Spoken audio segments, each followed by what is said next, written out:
Before I get into the real meat and potatoes, I want to preface the video by saying that I love Destiny. I've been playing it since the original came out back on the PlayStation 3, and I don't want it to just be unplugged and thrown away. I have to preface that because when you start talking about actual facts and how companies handle money and assets, people get extremely upset extremely quickly when you say the realistic and downright sometimes truthful things.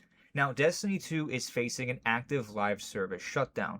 No, the game isn't being unplugged, but the game will receive its final big content update on June 9th. This follows a long timeline, beginning with the purchase of Bungie by Sony for $3.6 billion. That's a lot of money, and companies do not throw that kind of money around lightly. They want returns on investment, and I would too if I was throwing that much money into it. We have to play devil's advocate here and look at these games as the producers and executives are looking at them for the sake of what we're talking about here. I'm not condoning what they're doing, I'm explaining it.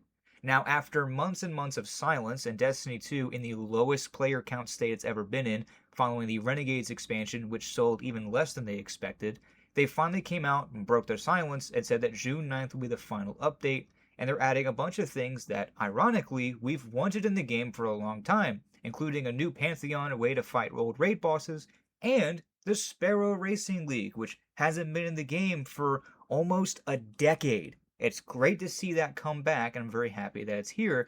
It sucks we have to wait for the game to be in this state to have it happen. Now, following this announcement, there has been a huge petition that I'm very proud of the Destiny community for going after. It's approaching 350,000 signatures at the time of this video, and they even went as far as to crash Sony's State of Play when they're showing off the new God of War and the new games they're revealing by completely flooding the chat with "We want Destiny 3" the entire time. So the Destiny community is absolutely making its voice heard. Now, here's where the realism part's going to come in, and this is why I preface the video by saying I love the franchise, don't kill me. If they do decide that Destiny 2 is not viable, it will be unplugged. A live service game like this has expensive servers. They're not peer-to-peer like old video games, and there's no offline component. There's no way to play the game if plugs are pulled. Now, Destiny 1 did stay active, and that's the first argument I see every time. But wait, Destiny 1's been on for over a decade. They can't turn it off. They absolutely can. What you guys aren't understanding is that the servers for Destiny 1 were able to stay up from revenue generated by Destiny 2. The money they were making per month at the height of this game was more than enough to pay for both game servers and give Pete Parsons the biggest bonuses he's ever had in his career. You can blame him for a lot of the issues we have right now, especially those up in Bungie leadership. Now, if they decide that D2 is no longer financially viable, that does mean D1 will go down as well. Sony is not going to throw money out the window like they're renting an apartment in New York City when they could be owning something else and making more money.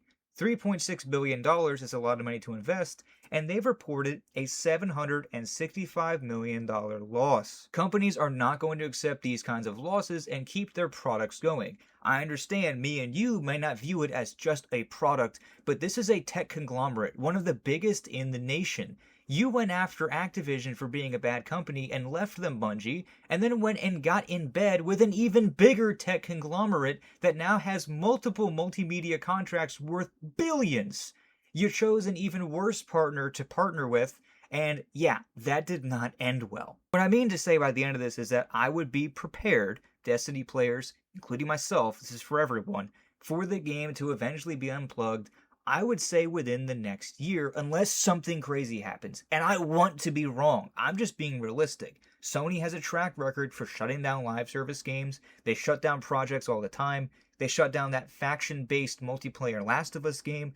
And they shut down Concord within a week. Sony is no stranger to seeing the tea leaves and saying, nope, pull it out, we're done.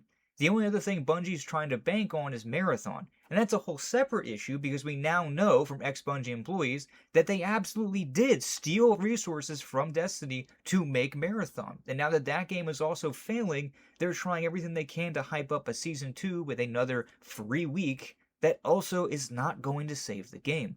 Bungie bit off more than they could chew, they underpromised, they underdelivered, and they kept thinking that their own shit doesn't stink. And now this is the situation that they've ended up in. And it's a shame too, because Bungie has probably one of, if not the most dedicated, loyal, talented, and faithful fan bases I think I've ever seen besides prime Star Wars fandom. It is genuinely heartwarming and heartbreaking to see how much this game means to people. It got them through depression, it got them through times of their lives when they were suffering from substance abuse. People met their wives, people introduced their children to this game. It's that whole generation. It's over 10 years. I hate to see that go down the wayside, but I have to be realistic. And I really hope something changes on June 9th. I hope everyone logs in as I plan to and go live doing it.